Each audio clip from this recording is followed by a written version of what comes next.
Salut à vous tous, ici Jeff Rose. Bienvenue dans Hypotine, là où on se cultive, car je vous propose des suggestions culturelles. Alors donc, oui, la culture peut être éducative et bref. Alors donc, ambiance bon enfant ici dans ces vidéos-là. Et j'adore en faire tout ça. Comme toujours, deux suggestions culturelles, une qui est du Canada et une de l'international. Et on commence cette édition avec un soi-disons-le moment très important de la chanson francophone canadienne.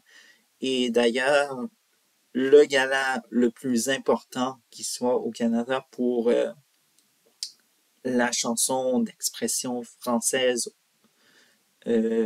canadienne, c'est le gala de la disque. Alors donc, le premier gala qui sera animé par la rappeuse Saramé à Télé-Québec et tout ça, vous allez avoir toutes les descriptions dans la description, en dessous de la vidéo et tout ça.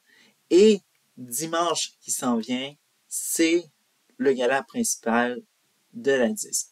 Et j'ai décidé de vous faire trois suggestions. Alors donc, trois artistes que vous allez peut-être découvrir ou sinon que vous avez apprécié comme moi cette année et tout ça. Alors donc, on fait un récapitule de ce qui s'est passé dans le monde artistique de la chanson francophone canadienne. Et on commence maintenant avec un premier artiste. Il s'agit de Francis de Grandpré. Alors donc, Francis de Grandpré, qui était un ancien candidat de l'émission La Voix et qui, depuis 2021, a pas mal de succès, surtout pour son album de musique country, Soir de quai et tout ça. Alors donc, c'est peut-être pas des sujets qui vont peut-être intéresser tout le monde, mais évidemment, il y a une que j'ai adorée qui s'appelle Ta toune préférée. Ça, c'est quelque chose que c'est une chanson d'amour, ça ne peut pas laisser personne différent. Et de même. En tout cas, alors donc, pour lui, c'est Révélation de l'année. Ça, c'est très important. Et album de l'année, country. Alors donc, deux nominations. Alors donc, c'est très bon quand même pour un artiste. Bref. Alors donc, on passe cette fois-ci par Lazara. Lazara, tout le monde en France la connaît, même dans la francophonie entière, on la connaît, évidemment. Alors donc, après nous avoir offert un album excellent, elle nous a offert un moment que certains aimeraient oublier, d'autres disent que c'est un exploit pour sa carrière, l'Eurovision. Et pour ça, elle est en nomination pour Artiste de l'année rayonnement international. Alors, juste une seule nomination. Je trouve ça un petit peu pathétique parce qu'on aurait pu mettre évidemment comme chanson de l'année, mais qui je suis pour juger, on ne fera pas un à disque snob comme au Grammy, qu'on a des Grammy snobs, mais bah, bref, et tout ça. Et je termine avec le troisième et dernier artiste et tout ça, c'est un groupe. Il s'agit de Salbarbe. Alors donc, Salbarbe, vous n'allez pas vous ennuyer. C'est de la bonne musique qu'on dit traditionnelle, mais c'est plus que ça. C'est un mélange de country, de blues, de gospel. Vraiment, c'est aussi de la musique un peu traditionnelle, acadienne. On mélange tout ça et ça fait une excellente bonne musique. Et pour eux, ils sont en nomination dans plusieurs catégories. Si j'ai vérifié la feuille, je pense que c'est 5 ou 6 nominations qu'ils ont, notamment pour leur album, leur premier Gin à l'eau salée, qui a été un excellent, d'ailleurs couronné disque d'or. Je pense qu'il est encore disque d'or. Mais bon, aussi, mais bof, en tout cas, adoré du public, ce groupe-là. Maintenant, on va parler d'un autre gala, mais un autre gala qui a pris un dur coup, c'est les MTV Europe Music Awards. Alors donc, vous avez tous entendu sûrement la nouvelle. Paramount Global a décidé d'annuler la cérémonie dû au niveau de climat qui avait sous tension d'une menace terroriste ou quoi que ce soit, et en même temps on évoquait la guerre Israël-Hamas. Je ne sais pas d'où ça vient, mais il me semble que la menace terroriste en France, c'était suffisant. Merci, bonsoir. Mais en tout cas. Mais, évidemment, c'est pas parce que c'est annulé que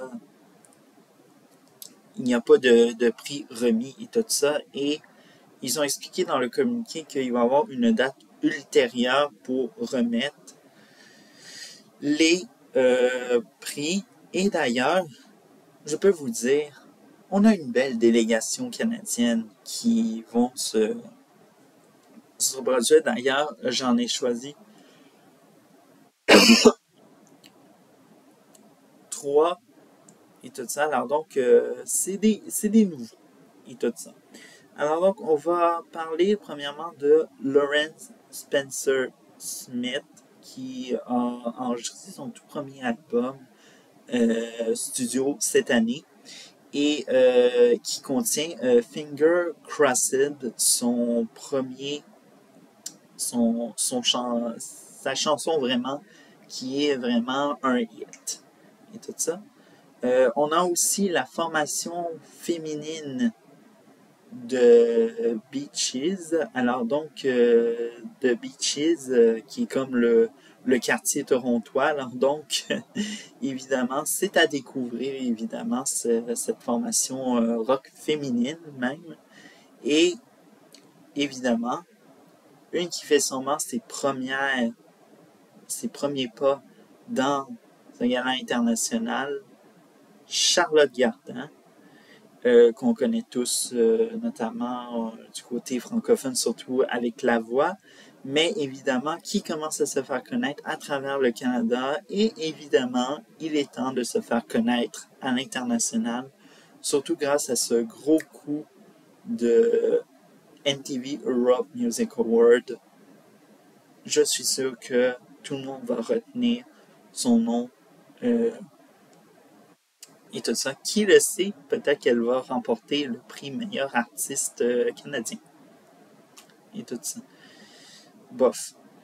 Alors donc, tout ça pour vous dire que si on revient à la situation que oui, en même temps, c'est que ça provoque des changements, surtout pour les énergies Music Awards. Alors donc, évidemment, ce fameux gala français international qui se fait toujours à Cannes, malheureusement ne sera pas enregistré en direct et tout ça, et ça sera enregistré de même, évidemment, parce qu'on ne veut pas compromettre la sécurité du public et des artistes.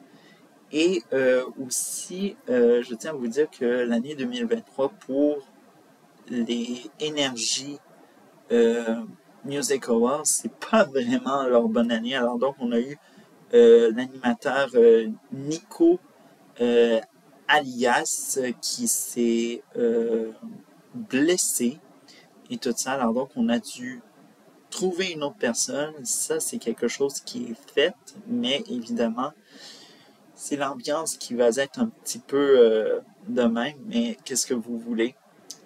C'est la France de nos jours et il faut s'y faire évidemment, mais on trouve de très bonnes solutions. Ça, je le sais. Bref. Alors donc, c'est tout pour cette hypothése du 1er novembre 2023 et Ciao, mercredi prochain.